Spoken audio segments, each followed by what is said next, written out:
The rain hammered down on Route 89 like bullets on sheet metal. Jake Morrow had been riding through worse storms, through worse nights, through worse years. But when his headlight caught the wheelchair sitting empty in the middle of the northbound lane, every instinct he'd sharpened over 2 decades on the road screamed at him that this night was different. She was lying 15 feet away in the drainage ditch, soaked, shivering, her legs twisted at angles that didn't look natural until he got close enough to realize they simply didn't move at all. The girl couldn't have been more than 17, with dark hair plastered to her face and eyes that looked up at him without fear, without hope, just a flat acceptance that made his chest tighten. Jake didn't know it yet, but saving her life was the easy part. The truth waiting at the end of this rain-soaked highway would shatter everything he thought he knew about the last 18 years of his life. Jake Morrow was the kind of man who looked like he'd been carved from the same granite as the Montana mountains he'd left behind 30 years ago. At 52, his beard was more salt than pepper. His leather cut was sun-faded and road-worn, and the only thing older than his 2003 Harley Softail was the guilt he carried in his chest. He rode alone, always alone. That was the deal he'd made with himself after Emily died, after the pregnancy that wasn't supposed to be complicated turned into the funeral that shouldn't have happened, after he'd stood in that hospital room and made a choice that haunted him every single day since. The doctors had asked him, the baby or Emily? In those terrible final moments when everything went wrong, when the monitors screamed and Emily's hand went limp in his, they'd asked him to choose. He'd chosen Emily. She died anyway. And the baby, his daughter, died 6 hours later in the NICU while Jake sat in the chapel, too broken to even hold her before she went. That was October 2007. By December, he'd sold the house, quit his job at the lumber mill, and pointed his bike west with no intention of ever stopping. Tonight, 18 years later, he was cutting through northeastern Oregon on his way to absolutely nowhere when the storm rolled in. The temperature had dropped 20 degrees in an hour. Smart riders pulled over. Jake kept riding. He always kept riding. Until the wheelchair. He saw it at 70 yards out, his headlight catching the chrome frame and wet vinyl seat. His first thought was that it had fallen off a truck. His second thought, the one that made him grab both brakes hard enough to feel the back tire want to slide, was that wheelchairs don't sit upright when they fall off trucks. Jake pulled to the shoulder, killed the engine, and the sudden silence was filled with nothing but rain hammering his helmet and the tick of cooling metal. He kicked the stand down and swung off the bike, every joint protesting. 52 felt like 70 on nights like this. That's when he saw her. The girl was lying half in the water that rushed along the drainage ditch, half on the gravel shoulder. Her legs were bent wrong, not broken wrong, just motionless, paralyzed. She wore jeans and a thin hoodie that was probably been blue once but now looked black with rain. No jacket, no shoes. Her feet were bare and already turning purple in the cold. Jake splashed through the ankle-deep water and dropped to one knee beside her. Her eyes tracked to him, wide and dark, and he saw the exact moment she decided he was real and not another hallucination. "Hey," he said, having to shout over the rain. "Hey, can you hear me?" Her mouth moved, but no sound came out. Jake looked up and down the highway, not a single pair of headlights in either direction. No houses, no gas stations, nothing but wet darkness and pine trees. His phone was in his saddlebag. He pulled it out with shaking hands. No signal. Of course no signal. "All right, listen," he said, leaning close so she could hear him. "I need to move you. It's going to hurt, but if I don't get you warm, you're not going to make it. Do you understand?" Another nod. Jake had carried wounded men out of worse situations, but that was 30 years ago in the Gulf War, and his back wasn't held together with stubbornness and ibuprofen back then. He got his arms under her, one beneath her shoulders and one beneath her knees, and lifted. She was lighter than she should have been. Too light. When was the last time anyone fed this girl? He carried her to his bike and looked at the problem he hadn't thought through. His Softail wasn't built for passengers, especially not passengers who couldn't hold on. He set her down as gently as he could against the bike, her back against the rear fender, and stripped off his leather jacket. "Arms up," he said. She raised her arms and he pulled the jacket around her and it swallowed her whole. Then he unstrapped the bedroll from his luggage rack and wrapped that around her legs. She was watching him with those dark eyes, and for just a second, something flickered across her face that might have been gratitude or might have been something else entirely. Jake pulled out his phone again and held it up, searching for even one bar of signal. Nothing. "Listen, before we go any further, I need to ask you something. Where are you watching this from right now? Drop your city or country in the comments. I want to see how far across the map this story reaches. And if you're new here, hit that subscribe button because what happens next is going to blow your mind. Trust me on that." The nearest town was Fossil, Oregon, population maybe 400 on a good day. Jake had passed through it about 40 minutes back. That meant 40 minutes back in the storm with a hypothermic girl who couldn't tell him her name. He couldn't put her on the bike, not safely, but his truck was 300 miles in Boise, and calling for help meant leaving her here while he found signal, and that wasn't happening. Jake made a decision that was either genius or suicidal. He lifted her onto the bike first, positioning her in front of where he'd sit, her back against the gas tank. Then he used the bungee cords from his luggage rack to secure her to the bike, looping them under her arms and around the frame. It looked insane. It probably was insane. He climbed on behind her, his arms on either side of her to reach the handlebars. She was enclosed in his jacket and bedroll like a small wet burrito, and when he fired up the engine, he felt her flinch. "Hang on," he said into her ear, "or don't. Just don't fall off." The ride back to Fossil took 73 minutes and aged Jake approximately 10 years. He kept the speed under 40, which on a bike in a rainstorm felt like crawling and also felt like flying. Every time he felt her body start to slump, he'd call out to her, sometimes just nonsense, sometimes old cadence songs from the army, anything to keep her conscious. She never responded, but she never stopped breathing either. Fossil had one motel, one diner, one gas station, and a medical clinic that closed at 5 p.m. It was almost midnight. Jake pulled into the motel parking lot and killed the engine. His arms were shaking from tension and cold. The girl was still breathing, still conscious, her eyes half open. The motel office had a light on. Jake untied the bungee cords, lifted the girl off the bike, and carried her inside. The bell above the door announced them. The man behind the counter was maybe 70, wearing a Pendleton shirt and reading glasses that had slid down to the tip of his nose. He looked up from his newspaper, saw Jake holding an unconscious teenage girl, and instead of reaching for a phone or a gun, he just sighed. "Room 12, the old man said, grabbing a key from the board. "It's heated, clean towels in the bathroom. Clinic opens at 7. Jake stared at him. "You're not going to ask questions?" "Son, I've run this place for 40 years. I've learned when to ask questions and when to just hand over a key. You look like the latter." He paused. "But if she's dead by morning, I'm calling the sheriff." "She won't be." "Then we're square." Jake took the key. The room was small and smelled like pine cleaner and old cigarettes, but it was warm and dry and had a bed. Jake laid the girl down and started working on getting her out of the wet clothes. He'd done battlefield medicine, and this wasn't so different, except the enemy was hypothermia instead of bullets. He got her out of the soaked hoodie and jeans, wrapped her in every towel the bathroom had, and then covered her with both blankets from the bed. Her feet were the worst, pale and cold as marble. He spent 20 minutes rubbing them, trying to get circulation back, hoping he wasn't too late. Slowly, color started returning to her skin. Her breathing steadied. Jake sat in the chair by the window and watched her, his own wet clothes dripping onto the carpet. That's when he really looked at her for the first time. Dark hair, almost black, sharp cheekbones, a small scar above her left eyebrow.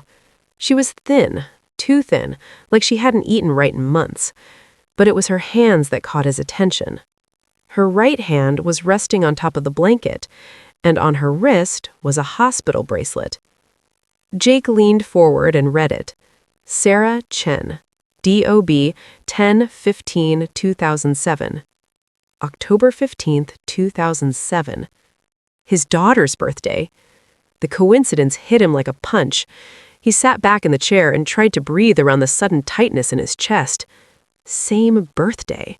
What were the odds? Then he noticed something else. Around her neck, barely visible above the towels, was a silver chain. Jake reached over and gently pulled it out. Hanging from the chain was a small pendant, a silver feather. Jake's blood turned to ice water. He knew that pendant. He'd bought it at a craft fair in Missoula in 2006. He'd given it to Emily for her birthday. She'd worn it every day until the day she died, and the hospital gave it back to him in a plastic bag with her wedding ring and watch. He'd buried it with her. But here it was, around this girl's neck, 18 years later. Jake stood up so fast the chair fell over backward. His hands were shaking. This wasn't possible. This was not possible. Sarah stirred on the bed, her eyes fluttering open. She looked at him with those dark eyes, and Jake saw it. Saw what he'd been too panicked and too cold and too focused on survival to see before. She had Emily's eyes, Emily's cheekbones, Emily's small nose. "Who are you?" Jake whispered. The girl's lips moved. This time sound came out, barely more than a breath. "Sarah Morrow. I'm your daughter." The room tilted. Jake grabbed the dresser to keep from falling. "That's not possible. My daughter died. She died 18 years ago." Sarah's eyes filled with tears. "That's what they told you, but they lied." Jake couldn't move, couldn't think. The words hung in the air between them like smoke, and he kept waiting for them to dissipate, to reveal themselves as a hallucination brought on by exhaustion and rain and too many years on the road. But Sarah was still there, still looking at him with Emily's eyes, still wearing Emily's necklace. "Start talking," Jake said, his voice coming out harder than he meant it. "Right now." Sarah took a shaky breath. Speaking seemed to cost her energy she barely had. "The hospital. St. Vincent's in Portland. You were there when Mom died, when I was born." "I know where I was." "They told you I died too, 6 hours later in the NICU. Her voice was getting stronger, like saying the words out loud was pulling her back from wherever she'd been. "But I didn't die. A nurse, Catherine Ellis, she took me, told everyone I'd passed, falsified the death certificate. She took me home." Jake felt like someone had reached into his chest and was squeezing his heart. Why? Why would anyone do that? Because she couldn't have children, because she wanted one, because she saw you in the chapel, saw how broken you were, and she thought— Sarah's voice cracked. "She thought she was saving me from a father who didn't want me." "I never said I didn't want you. You chose Mom when they made you pick." The words landed like a blade between his ribs. Jake turned away from her, walked to the window, pressed his forehead against the cold glass. The rain was still coming down, turning the parking lot into a black mirror. "They told me I had to choose," he said quietly. "Emily or the baby. Your mother was dying on that table, and they said they could maybe save one of you. I chose the woman I'd loved for 8 years over the daughter I hadn't met yet. I made a choice no person should ever have to make, and then I lost you both anyway." Behind him, he heard Sarah crying, soft, almost silent sobs. "Catherine raised me," she continued after a moment. "She was good to me at first, but when I was 7, there was an accident, car crash. She walked away, I didn't. The spinal injury left me paralyzed from the waist down." Jake turned back to face her. "Where is she now?" "Dead. Breast cancer. Died 3 months ago." Sarah wiped at her eyes with the edge of the towel. "Before she died, she told me everything. About you, about Mom, about what she'd done. She gave me this necklace and said it belonged to my real mother. Said if I ever wanted to find you, I should start in Montana." "I haven't been to Montana in 15 years. "I know. I've been looking for you for 3 months. Living in shelters, hitchhiking, asking around at biker bars and truck stops. Someone in Boise told me you'd headed this way. I was trying to get to Fossil when—" she paused. when the people I was staying with decided they didn't want to deal with a crippled kid anymore. They dumped me on the highway. The rage that went through Jake was white-hot and ancient. He'd felt it before in the desert 30 years ago when the enemy had done terrible things and the only answer was controlled violence. He breathed through it, forced it down. What people? It doesn't matter. They're gone. It matters to me. Sarah looked at him for a long moment, and something in her expression shifted. She saw something in his face that made her understand that when Jake Morrow asked a question like that, it wasn't idle curiosity. "A couple," she said. "Mark and Tina something. I met them at a shelter in John Day. They said they were heading north, offered me a ride. But after 2 days, they got tired of lifting me in and out of the van, tired of finding wheelchair-accessible bathrooms, so they left me in the rain." Jake memorized the names. He'd deal with that later. "Do you have proof about any of this?" Sarah nodded toward the small backpack that Jake had brought in from the bike. "In there." Catherine kept everything. Birth certificate, her confession, letters she wrote but never sent. It's all there. Jake opened the backpack. Inside was a gallon Ziploc bag protecting a folder. He pulled it out and opened it on the dresser. The first document was a birth certificate for Sarah Elizabeth Morrow, born October 15, 2007 at St. Vincent Medical Center, Portland, Oregon. Mother, Emily Grace Morrow. Father, Jacob Allen Morrow. His hands were shaking so badly he almost couldn't read the next document, a handwritten letter on hospital stationery. "To whom concern? My name is Catherine Marie Ellis. I was a NICU nurse at St. Vincent Medical Center from 2003 to 2008. On October 15, 2007, I committed a crime. I falsified the death of an infant, Sarah Elizabeth Morrow, and took her from the hospital. I told the father, Jacob Morrow, that his daughter had died. This was a lie.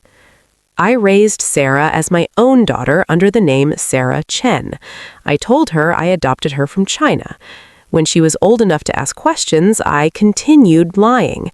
I told myself I was protecting her from a father who didn't want her. But the truth is, I stole her because I wanted a child and couldn't have one. I am dying now, and this guilt is heavier than the cancer. Sarah deserves to know the truth. Jacob Morrow deserves to know his daughter lived. This letter is my confession and my deepest shame. Catherine Marie Ellis, June 12, 2024. Jake read it 3 times. Then he read it again. Then he set it down on the dresser before he tore it into pieces. Folks, I need you to pause for just a second here. If this story is hitting you as hard as it's hitting me, do me a favor, hit that subscribe button and turn on notifications, because stories like this don't come around often. And drop a comment telling me what you think Jake should do next. Should he confront the hospital, track down those people who abandoned Sarah? Let me know your thoughts. Jake sat down on the edge of the bed, as far from Sarah as he could get without leaving the room entirely. His mind was a whiteout. Pure static, no signal getting through. He had a daughter. He'd had a daughter for 18 years, and he spent every single one of those years believing she was dead, believing he'd failed her before she took her first breath. "Say something," Sarah said quietly. "I don't know what to say." "Are you angry?" Jake let out a laugh that had no humor in it. "Angry? Sarah, I don't even know what angry looks like compared to what I'm feeling. A nurse stole my daughter and let me believe she was dead for 18 years? You've been looking for me for 3 months, living in shelters, getting abandoned on the highway like trash? Yeah, I'm angry. But not at you. Never at you." "You don't know me." "No," I admitted, "but I'd like to." The words surprised him as much as they seemed to surprise Sarah. She looked at him with those dark eyes, Emily's eyes, and he saw hope flicker there, fragile as a candle flame. "I don't need a father," she said, but the way she said it made it clear that she absolutely did. "I've managed on my own for 3 months. I can keep managing." "Managing isn't living. It's all I've got." Jake stood up and walked back to the window. Outside, the rain was starting to let up. The storm was passing. He could see the first hints of dawn touching the eastern sky, turning it from black to deep purple.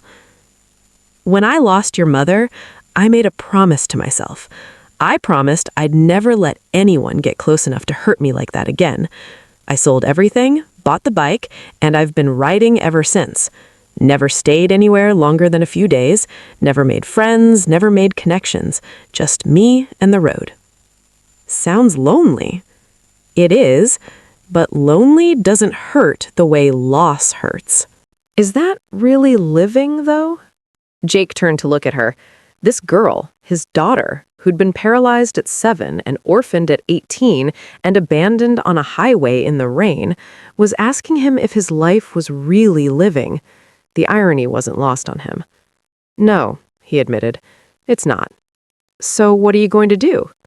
It was the question Jake had been asking himself for 18 years, and he'd never had a good answer.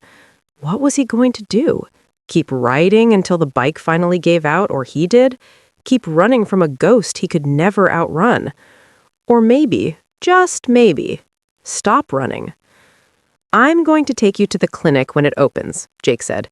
Make sure you're okay. Then I'm going to buy us both breakfast at that diner across the street. Then, he paused, then I'm going to ask you what you want to do, where you want to go, and whatever you say, I'll make it happen. What if I want to stay with you? The question hung in the air like a challenge. Jake had no home, no job, no stability to offer. He had a motorcycle, a duffel bag of clothes, and enough money in his bank account to last maybe 6 months if he was careful. But he also had something he hadn't had in 18 years. He had a reason to stop running. Then you stay with me. We'll figure it out as we go. Sarah smiled, and it was like watching the sun come up after the longest night of his life. The clinic opened at 7. By 7:15, Sarah was on an exam table being checked over by Dr. Martinez, a woman in her 60s who'd seen enough in rural Oregon that a biker bringing in a paralyzed teenager didn't even make her blink. She treated Sarah for mild hypothermia and dehydration, gave her antibiotics for the start of a chest infection, and told Jake in no uncertain terms that Sarah needed proper meals, a stable place to sleep, and medical follow-up within a week. Can she travel? Jake asked. She can. Should she? That's a different question. Where are you headed? Jake looked at Sarah, who looked back at him with something like trust in her eyes. Missoula, he said, the word surprising him even as he said it. Montana. That's where we're from. Dr. Martinez nodded. It's a long ride. Make sure she stays warm and dry. And son, whatever trouble you left behind in Montana, make sure it's worth going back to. It is, Jake said, and meant it. By 9 a.m., they were at the diner. Jake devoured pancakes and eggs and toast like she hadn't eaten in days, which she probably hadn't. Jake picked at his own food and watched her, still not quite believing any of this was real. So what's Missoula like? Sarah asked between bites. Cold in winter, beautiful in summer, mountains everywhere. Your mother loved it there. Tell me about her. So Jake did. He told her about Emily while the morning sun streamed through the diner windows and the coffee got cold in his cup. He told her about how they'd met at a 4th of July barbecue, about how Emily had laughed at all his terrible jokes, about how she wanted 3 kids and a dog and a house with a porch where they could watch the sunset. He told Sarah about the good parts, the parts he'd locked away for 18 years because remembering hurt too much. And in the telling, some of that hurt started to ease. She sounds amazing, Sarah said. She was. And you look just like her. Sarah smiled. Good genes, then. The best. They finished breakfast. Jake paid the bill, and they walked back to the motel. His bike was still there, patient and waiting. Jake looked at it and then at Sarah's wheelchair and tried to do the math on how to make this work. We need a van, Sarah said, reading his mind. Something with room for the chair and both of us. The bike can't work long term. She was right. Jake had known it the moment he'd agreed to take her with him, but hearing it out loud made it real. The bike had been his whole life for 18 years. It was freedom and escape, and the only thing he'd never let himself get attached to, because you couldn't lose a bike the way you could lose a person. Except you could, and he was about to. "There's a used car lot in John Day, about an hour from here," Jake said. "We'll head there, find something that works." "You don't have to do this." "Yeah, I really do." By noon, Jake had sold his Harley to a collector in John Day for $12,000 cash. It hurt more than he expected, watching someone else swing a leg over the bike that had carried him through every state in the lower 40. But when he looked at Sarah sitting in her wheelchair in the dealership parking lot, the hurt eased. Some things were worth more than freedom. They bought a 2015 Ford Transit with a wheelchair lift for $8,000. It was white and practical and had absolutely no personality, but it had heat and a radio and enough room for Sarah to move around. Jake loaded the wheelchair, his duffel bag, and the small backpack that contained the only proof Sarah existed into the back. Then they started driving east. They made it to Boise by sunset. Jake got them a motel room with 2 beds and spent the evening on his phone, making calls to hospitals in Portland, trying to get records, trying to understand how something like this could have happened. He hit wall after wall: privacy laws, missing records, staff who'd retired or moved or died. But he also found a lawyer who specialized in medical malpractice who agreed to look into the case pro bono after hearing the story. This is going to take time. Years, maybe, and there's no guarantee we'll get any answers or any justice. "I don't care about justice," Jake said, glancing over at Sarah, who was watching TV from her bed. "I care about making sure she has everything she needs going forward." "Then you're a good father." The words hit Jake harder than any punch ever had. A good father. He'd never been a father at all. And now he was supposed to figure out how to be a good one to a teenager he'd known for less than 24 hours. But he'd figure it out. He had to. They left Boise at dawn and drove straight through Montana. Jake pointed out landmarks as they passed: the mountains where he used to hike, the rivers where he'd learned to fly fish, the small town where Emily had gotten married in a chapel that probably wasn't there anymore. Sarah listened to all of it, asking questions, storing it away like she was building a map of the parents she'd never known. They reached Missoula 3 days after Jake had found Sarah in the rain. He drove through streets he hadn't seen in 15 years, past the house where he and Emily had lived, past the hospital where everything had ended, and impossibly begun. He pulled up to a small apartment complex on the north side of town. It wasn't much, but it was close to the university and had wheelchair accessibility and rent Jake could afford while he figured out what came next. This is it. Home, at least for now. Sarah looked out the window at the building, at the mountains rising in the distance, at the sky that was so big and blue it hurt to look at. "It's perfect," she said. And maybe it was. 6 months later, Jake Morrow stood in the kitchen of their apartment, making coffee while Sarah sat at the table doing homework. She'd enrolled in online classes to finish her GED. Jake had found work at a local motorcycle shop. Turns out 18 years on the road made you pretty good at fixing bikes. They'd settled into a rhythm, the two of them. It wasn't perfect. There were hard days when Sarah missed Catherine despite everything, when Jake woke up from nightmares about rain and empty highways. But there were good days, too. Days when they drove up into the mountains and watched the sunset from the van. Days when Sarah laughed at his terrible jokes, just like Emily used to. The lawsuit was moving forward. Slowly, but forward.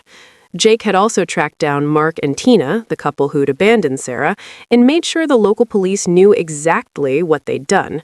They'd face charges. That was enough. On the refrigerator was a photo Jake had found in one of Emily's old photo albums.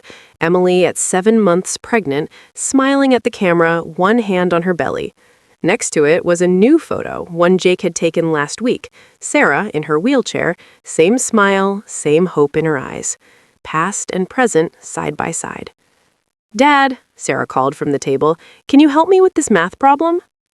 "Dad?" She'd started calling him that about a month in, tentatively at first, then with more confidence. Every time she said it, Jake felt something in his chest that might have been healing. "Yeah," he said, bringing his coffee over to the table. "Let me see." He sat down next to his daughter, his impossible, miraculous daughter, who'd been dead and was alive, who'd been lost and was found. Outside the window, Montana stretched out under an endless sky, and for the first time in 18 years, Jake Morrow wasn't running. He was home. So that's the story. Jake found his daughter in the rain, and against every odd, they found their way home. If this story moved you, hit that like button and let me know in the comments what part hit you the hardest.